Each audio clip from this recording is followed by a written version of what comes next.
Laura Bouchard, quand elle est décédée, elle a légué finalement cette maison-là à sa sœur Eva Bouchard. Et donc, la société a approché Eva pour faire du musée, pour faire de la maison, finalement, un musée en l'honneur de Louis Aymon et du roman. Et donc, Eva Bouchard, ce qu'il faut dire, c'est qu'elle a été aussi la gardienne de ce musée-là à l'époque.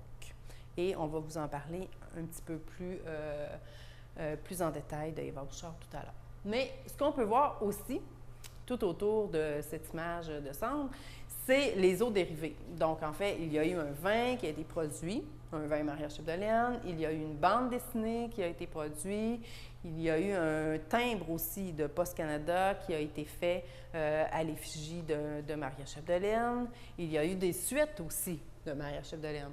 Donc, il y a des auteurs qui ont décidé de poursuivre l'œuvre de Louis Aymon, entre autres Philippe Poré-Curaire, qui, lui, a écrit 2 suites de Maria Chapdelaine. Ici, en fait, ce qu'on retrouve, ces petits costumes mignons, c'est un concours qui avait été organisé par, justement, la Société des Amis de Maria Chapdelaine, donc un concours de couture. Donc, c'était vraiment de confectionner les vêtements de Maria Chapdelaine et donc nous présentons les vêtements de la gagnante de ce concours-là, qui a été fait en 1939, donc tout juste après l'ouverture du musée Maria Chapdelaine à l'époque. Et d'ailleurs, vous voyez sur l'image cette espèce de plaque de bronze qu'on a ici à l'intérieur de l'exposition qui dit « Louis Aymon habita cette maison » de juillet à décembre 1912, et il recueillit les matériaux de son célèbre roman Maria Chapdelaine. Donc, c'est une plaque qui a été installée en 1939 pour commémorer Louis Aymon qui a été installée là, en face du musée de l'époque. Maintenant, je vais vous parler d'Eva Bouchard parce que Eva Bouchard, elle a vraiment une histoire indissociable du roman Maria Chapdelaine.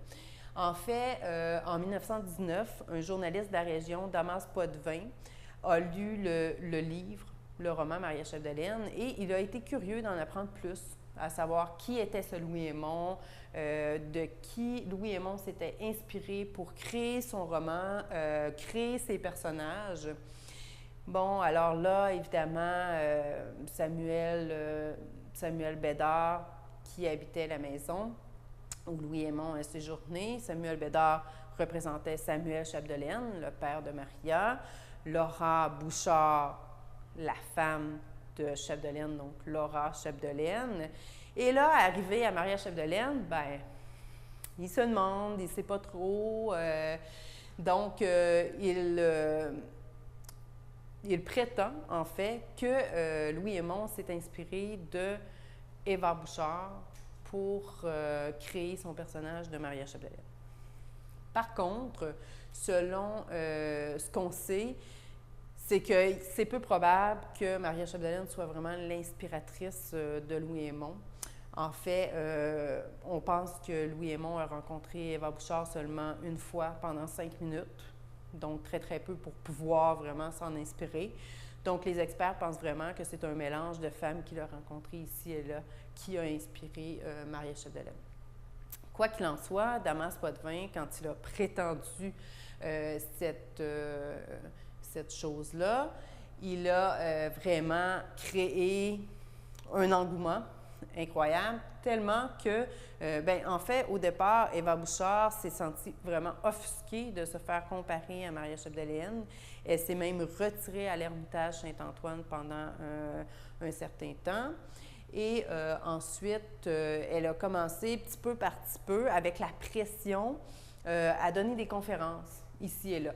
Donc, des conférences sur le roman, sur Louis Aymon, qu'elle avait rencontré peut-être juste 5 minutes durant son séjour.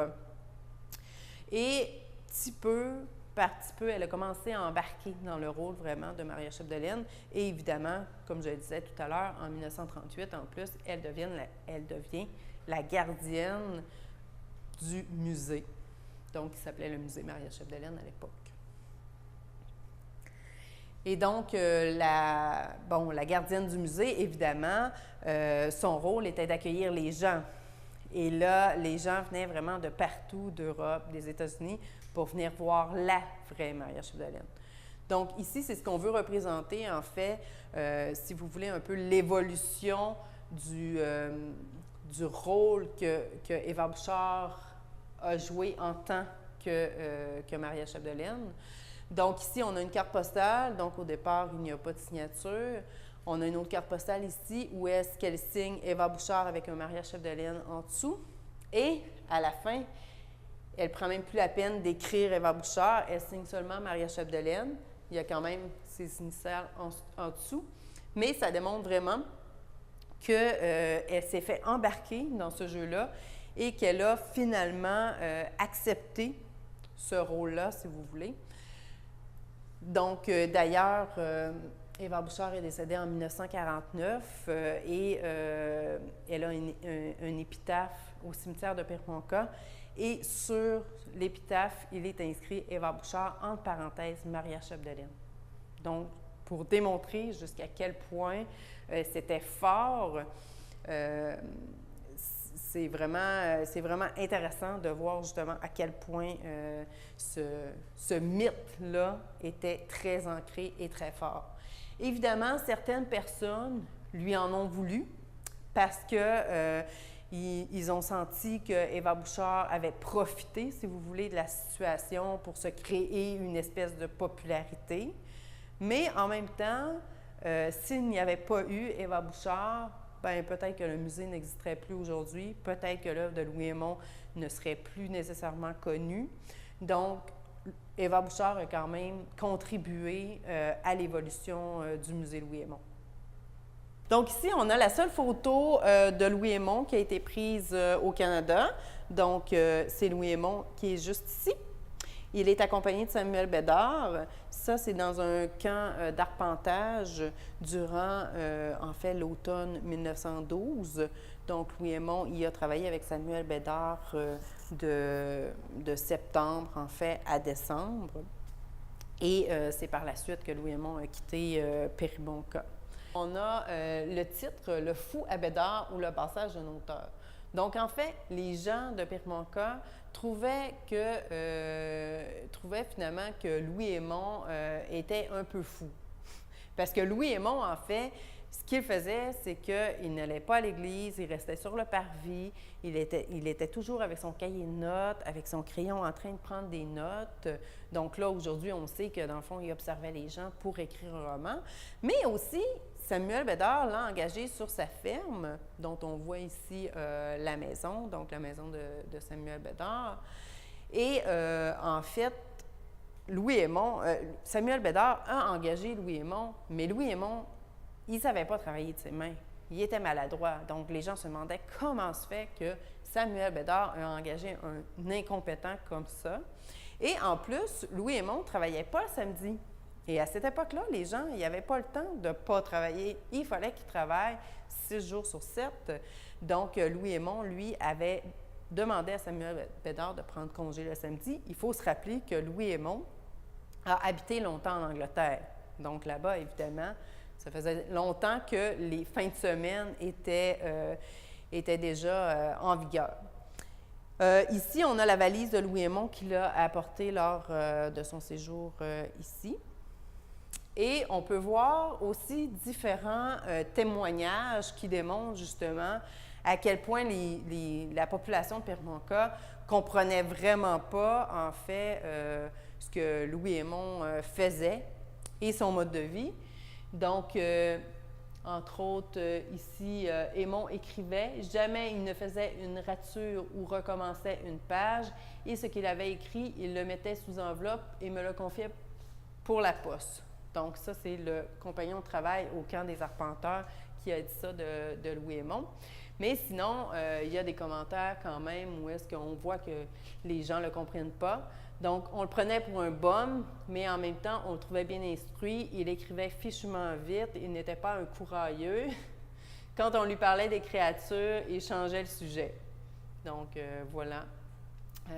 Il avait de drôles de manières. Il travaillait quasiment pour rien. Il ne savait rien faire. Il griffonnait des notes à tout propos. Les gens de Péribonka se demandaient s'il avait bien toute sa tête à lui.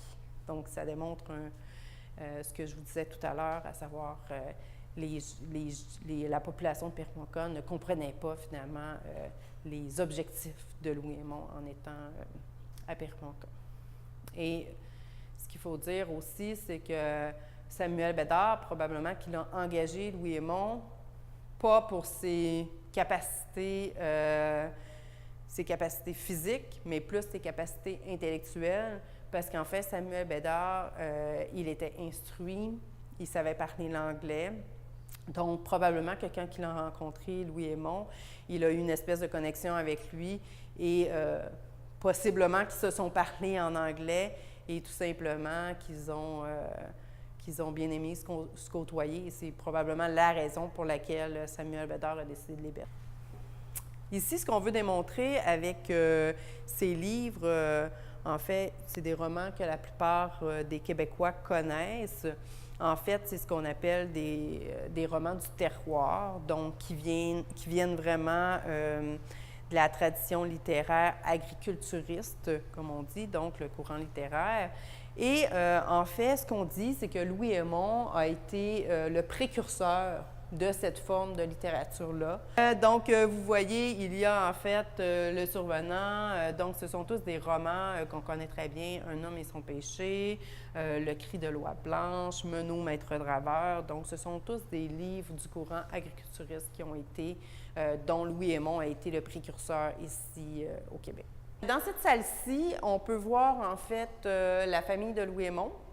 Et oui, les cadres sont à l'envers, donc c'est vraiment la première question qu'on se fait demander ici au musée. Pourquoi ces cadres sont à l'envers? Donc, nous avons ici le père de Louis Aymon, Félix Aymon, la mère et la sœur de Louis Aymon. Donc, la raison pour laquelle les cadres sont à l'envers, c'est pour démontrer, le concepteur de l'exposition à l'époque voulait démontrer l'espèce de conflit, en fait, qui existait entre la famille de Louis Aymon et Louis Aymon. Évidemment, le père de Louis Aymon, quand il a appris que Louis Aymon avait une fille illégitime et qu'il avait quittée finalement à l'âge de 2 ans, il a été furieux, évidemment. Et aussi, c'est que la famille Louis Aymon n'a jamais vraiment compris les choix de Louis Aymon. Dans le fond, Louis Aymon a étudié en droit, il était voué à une carrière brillante parce qu'il était brillant, il avait des très bonnes notes à l'école. Donc, sa famille ne comprenait pas finalement son besoin d'aventure. Donc, c'est pour cette raison-là. Et l'autre raison pour laquelle les cadres sont à l'envers, c'est pour démontrer aussi qu'après la mort de Louis Aymon, une fois que le roman a connu beaucoup de succès, évidemment, c'est la famille de Aymon qui en a récolté, si vous voulez, les redevances. Et là, la famille ont tenté de faire un Louis Aymon plus officiel, donc de le rendre plus, je vous dirais, plus convenable. Donc, voilà, c'est vraiment les deux raisons pour lesquelles les tableaux sont à l'envers. Ici, nous avons justement une photo de Louis Aymon qui a été prise lorsqu'il était encore en Europe. Il y a la photo de la comédienne avec qui il a eu une aventure et leur fille, Kathleen Lydia Louis Aymon. Donc, en fait, Mademoiselle Aymon n'a jamais pu avoir son nom à elle, donc elle s'est toujours fait appeler Lydia Louis Aymon et elle a été prise en charge par la famille de Louis Aymon, qui a toujours refusé qu'elle se marie et qu'elle ait des enfants. Donc, elle a vécu très longtemps avec la sœur de Louis Aymon. Et évidemment, la fille de Louis Aymon a une importance pour le musée parce qu'entre autres, elle a légué au musée certains objets de la famille, dont ce secrétaire-là, qui appartenait à la famille Aymon. Et aussi, elle est venue à 2 reprises au musée, donc en 1938, pour l'ouverture officielle du premier musée. Et elle est revenue en 1986 pour l'ouverture du pavillon contemporain dans lequel on se trouve et dans lequel l'exposition se trouve. Ici, ce qu'on voulait représenter sur ces 3 murs-là de l'exposition, ce sont en fait des tableaux qui proviennent de la collection du musée Louis Aymon. Et donc, dans le roman Maria Chapdelaine, une fois que la mère de Maria Chapdelaine décède et que Maria Chapdelaine a à décider si elle suit Lorenzo Surprenant ou si elle reste près des siens, elle entend 3 voix. Donc, la première voix qu'elle entend, c'est une voix qui lui rappelle finalement son pays, donc qui lui rappelle le Québec. Donc, ici, on a des tableaux qui représentent ce Québec-là. Ensuite, la deuxième voix qu'elle entend, c'est la voix de ses ancêtres. Donc, de ses ancêtres européens qui ont décidé finalement d'émigrer au Canada, en Amérique, justement dans l'espoir d'une vie meilleure. Et la troisième voix, évidemment, c'est la voix de l'Église, la voix de la religion. Et d'ailleurs, Maria Chapdelaine, dans le roman, il y a un passage après la mort de sa mère où est-ce que le curé fait un sermon qui dit « Nous sommes venus, nous sommes restés, on doit demeurer près des siens et rien ne doit changer. » Donc, c'est un peu le discours que le curé a dans cette partie du roman-là. Et Maria Chapdelaine est vraiment ébranlée par ce sermon-là et elle demeure finalement près des siens. Donc, ici, on a en fait 2 artistes canadiens qui se sont inspirés du roman Maria Chapdelaine pour créer des œuvres. Donc ici, Clarence Gagnon, qui a créé des illustrations pour cette édition de luxe-là du roman Maria Chapdelaine, qui a été éditée en 1933. Donc ça, c'est une édition, en fait, qui peut valoir aujourd'hui jusqu'à 7 000 $. Donc c'est une édition très rare. Et vous voyez les illustrations de Clarence Gagnon. Elles sont effectivement inspirées du roman, mais on peut voir quand même qu'il y a beaucoup de paysages de Charlevoix. Parce qu'en fait, Clarence Gagnon n'est pas venu ici nécessairement pour faire ses illustrations. Vous voyez ici, il y a les montagnes, la Drave, donc ça ressemble vraiment beaucoup à la rivière Malbaie. Donc on voit vraiment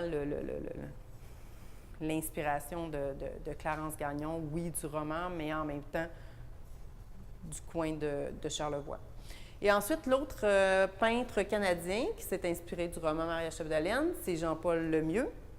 Donc, vous pouvez voir les œuvres de M. Lemieux.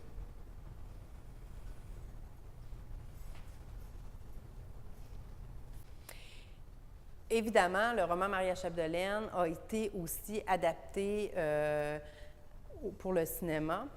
Donc, en fait, la première adaptation cinématographique se fait en 1934. Donc, c'est une production française. Donc, c'est la première fois, en fait, dans l'histoire du Québec que la France vient pour tourner vraiment au Québec avec les producteurs français, les comédiens français. Donc, les Français ont vraiment débarqué ici même à Périmonca parce que les scènes extérieures du film ont été tournées à Périmonca même. Et donc, c'est un film quand même qui est très bien. Bon, évidemment, à cette époque-là, en 1934, mais c'est un film qui a vraiment connu beaucoup de succès ici, mais en France aussi. Et ce qui est drôle de voir, c'est qu'il y a la fameuse scène de cueillette des bleuets avec Maria Chapdelaine et François Paradis. Mais en fait, au lieu que les comédiens cueillent des bleuets, bien, ce sont des fleurs. Donc, visiblement, les Français ne s'étaient pas informés à savoir qu'est-ce que c'était des bleuets, finalement. Et lors du tournage, évidemment, il y a eu plein de problèmes. Évidemment, les Français étaient vraiment époustouflés, si vous voulez, par la neige, les tempêtes de neige, le froid. Et ils étaient venus aussi pendant l'été. Et là, évidemment, c'était les moustiques. Donc, en fait, ils sont venus une première fois et la deuxième fois, il a fallu qu'on leur torde un bras pour revenir parce que je pense qu'ils ne seraient pas revenus. Donc, ils ont vraiment fait ce tournage-là dans des conditions difficiles. Ensuite, le deuxième film, il faut attendre 1949. Encore là, c'est une production française, mais adaptée pour le public américain. Donc, ici au musée, on n'a pas d'extrait à présenter dans l'exposition. Par contre, on a le film maintenant dans notre collection. Et en fait, c'est un film qui n'a pas connu un gros succès. En fait, l'histoire est complètement dénaturée. Donc, dans le film, Lorenzo Surprenant est un trafiquant d'alcool, il commet un vol, il se fait finalement tuer dans les rues de Perimonca par balle. Donc, ce n'est pas très collé, en fait, à la réalité du roman Maria Chapdelaine. En 1983, c'est la production cinématographique québécoise, donc évidemment réalisée par Gilles Carle, et c'est Carole Laure qui personnifie Maria Chapdelaine dans ce film-là, qui a connu quand même un succès. C'est un très beau film qu'on peut encore voir d'ailleurs à la télévision par moment.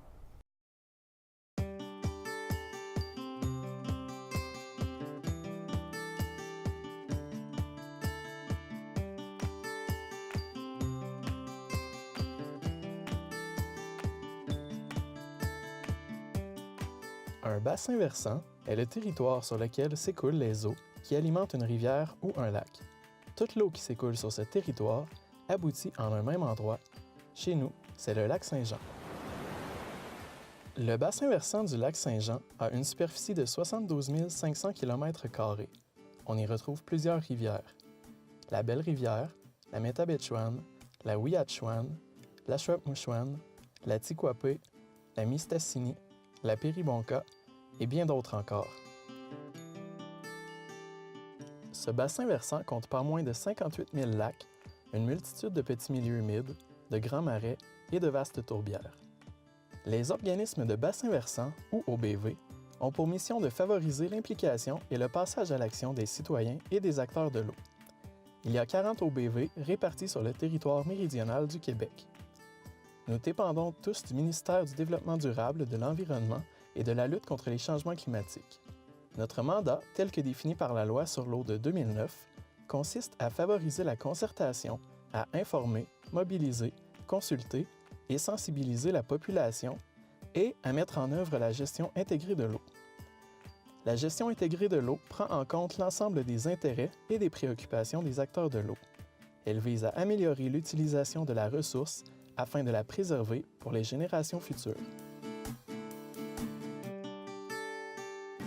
Aujourd'hui, nous tenons une rencontre de la table de concertation du bassin versant du lac Saint-Jean.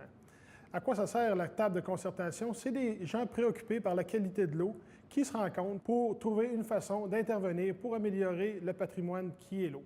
Autour de cette table, on retrouve différents secteurs, dont le secteur forestier, industriel. On retrouve des associations de riverains, des municipalités. Pour ma part, je représente le secteur agroalimentaire.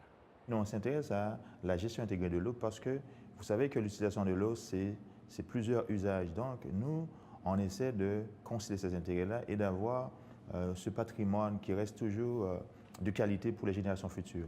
Ainsi, comme citoyen résident du territoire du lac Saint-Jean, je vous invite à poser des actions, des gestes qui vont dans le sens de conserver ce patrimoine collectif. On a un plan d'action qui a été réalisé par les acteurs de l'eau, la population et les membres de la table de concertation. Et maintenant, on accompagne les acteurs de terrain pour la réalisation de ces actions.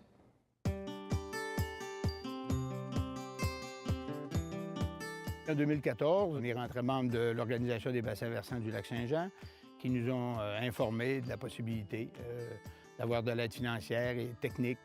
Donc, on en a parlé à nos résidents et puis tout de suite, on a eu un groupe de 10 ou 11 propriétaires qui se sont montrés intéressés à reboiser leurs berges privées.